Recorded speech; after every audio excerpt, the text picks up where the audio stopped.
Muchísimas gracias. Bueno, primera cuestión es la cuestión de forma, mi querido Javier. ¿Qué pasó en España, Portugal, Andorra y partes de Francia? ¿Por qué se les cortó la luz?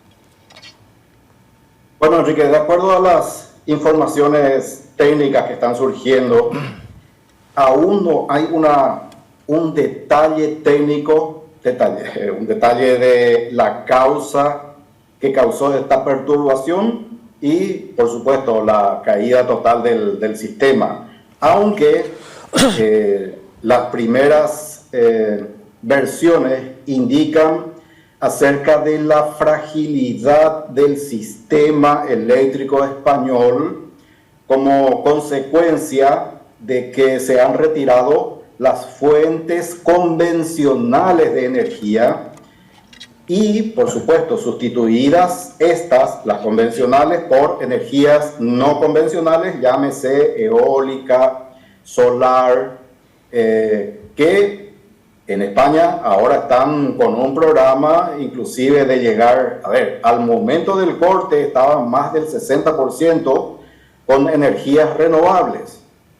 Incluso un dato más, Enrique. El sector español en particular tiene su organismo que supervisa el aspecto técnico, es decir, el operador del sistema. También hay un operador del mercado.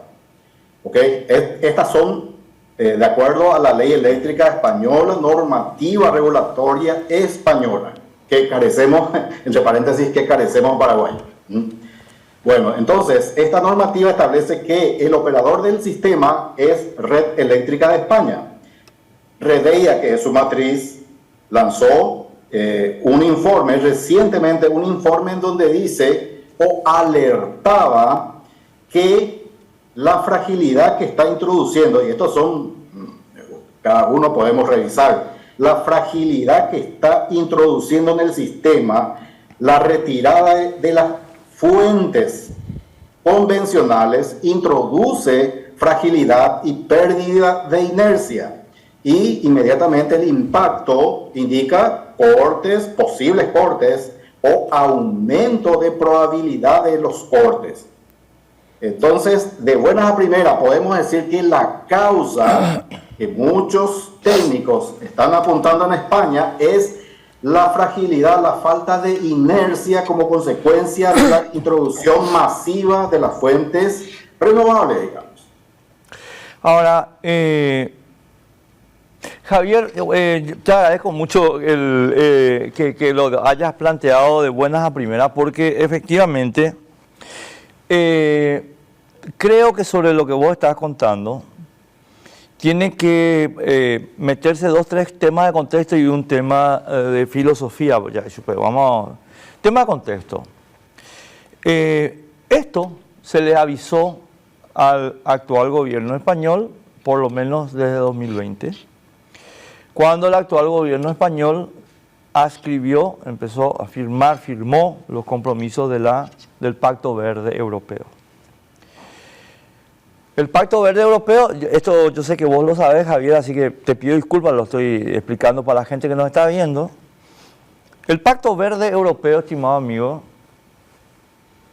consiste en tratar de ajustar las emisiones de gases de efecto invernadero de cada país de la Unión Europea a las estipulaciones del Acuerdo de París o Agenda 2030.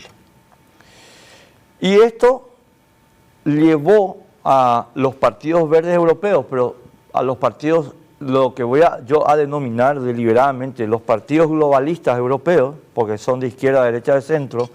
En realidad yo no creo ya que sean de izquierda, derecha y centro, son globalistas versus no globalistas, a desarrollar esta política, y esto se desarrolló en muchos países. Y termino solamente diciendo lo siguiente, Javier, esta pequeña contextualización previa. El país que con más radicalidad implementó esto es Alemania. Pero el segundo país más radical es España. El Reino Unido, que estaba en la Unión Europea y se retiró de la Unión Europea, lo había implementado, pero después siguieron implementando. Pero ya, digamos, en forma independiente. Y hay un país que dijo, no, yo no, o sea, no me voy a meter en los términos que ustedes dicen, ese país es Francia. ¿Y por qué digo esto, mi querido Javier? Porque el Pacto Verde Europeo es, y ahora sí hago mi conclusión, un suicidio social, un disparate técnico, un mamotreto científico, y es lo que no hay que hacer.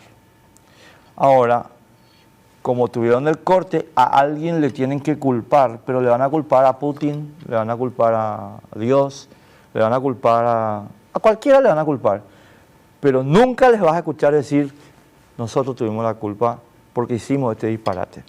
¿Cuál es tu valoración?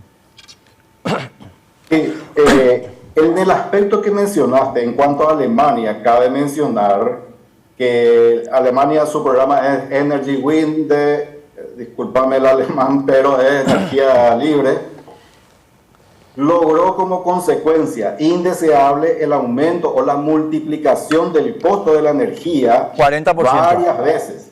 Yo, mira, vi literaturas del 6 veces del costo. Por supuesto, estamos hablando de varios tipos de consumidores, industriales, residenciales. Entonces, es cuestión de hacer un promedio y, digamos, varias veces se ha multiplicado el costo de la energía, lo cual ya habremos escuchado que Alemania está en recesión. Creo que por tercer año está entrando en recesión.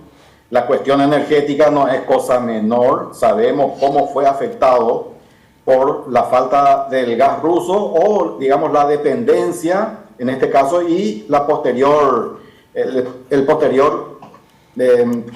la crisis que afectó a toda Europa. Pero aparte del caso alemán, es rescatable el caso francés. La matriz energética francesa siempre fue en torno al 70-75% de energía nuclear. Sí, señor.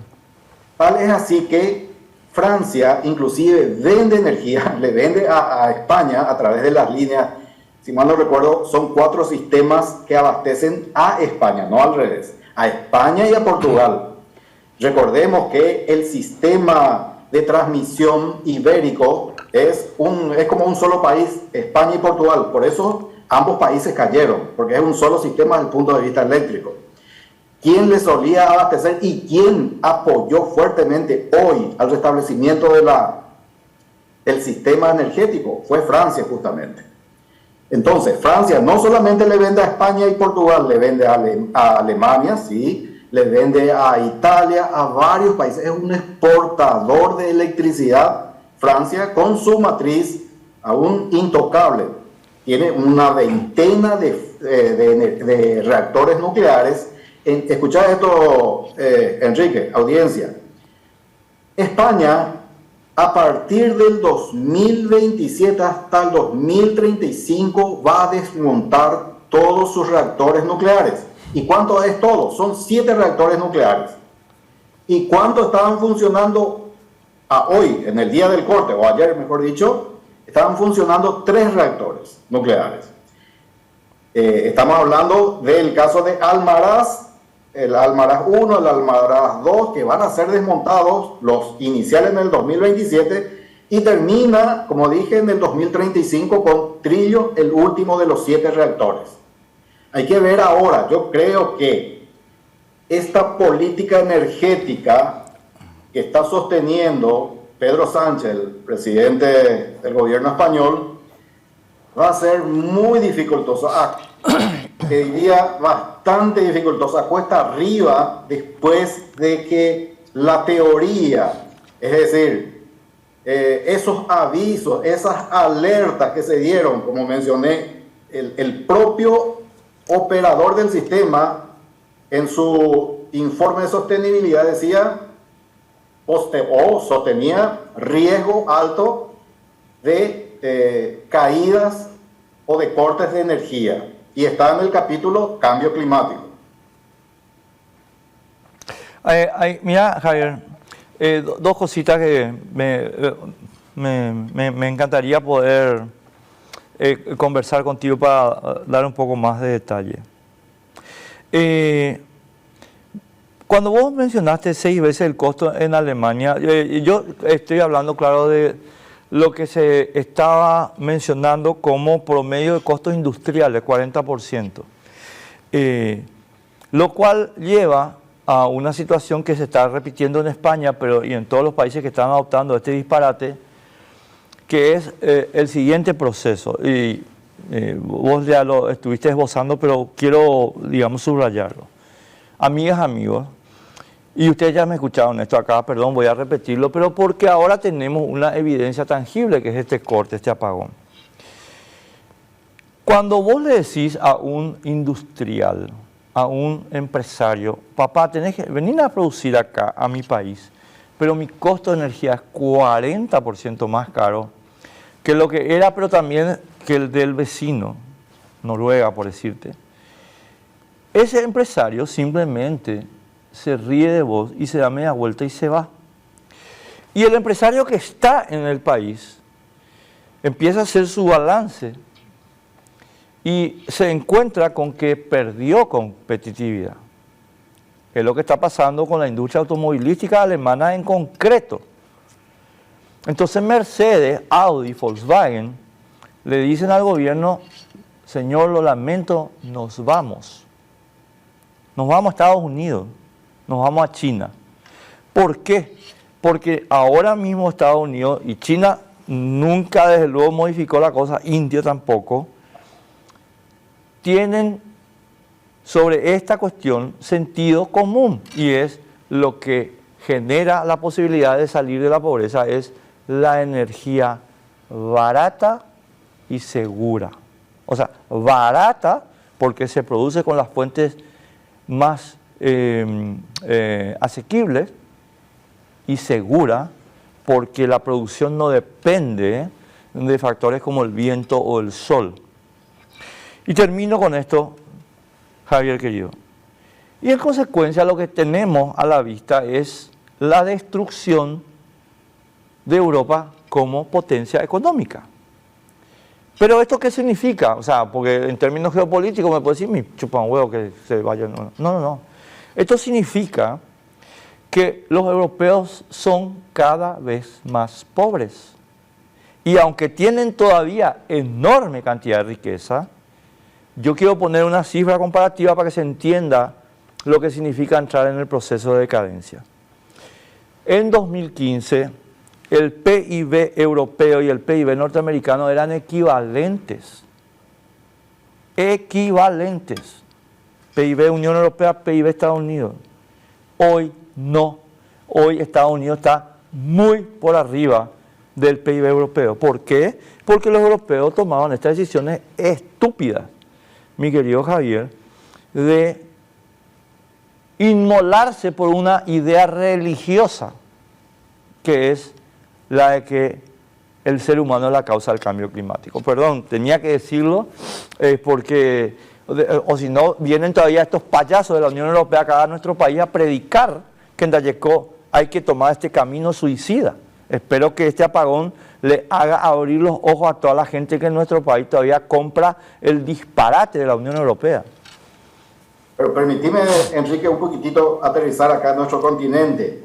Durante la pandemia, no sé si habrás visto, cuando Estados Unidos empezó a explorar otras posibilidades, Biden autorizó la explotación de petróleo y gas en Alaska, que para él era prácticamente figuraba en su plataforma electoral el cierre y el congelamiento inclusive para la extracción, exploración de gas y petróleo en territorios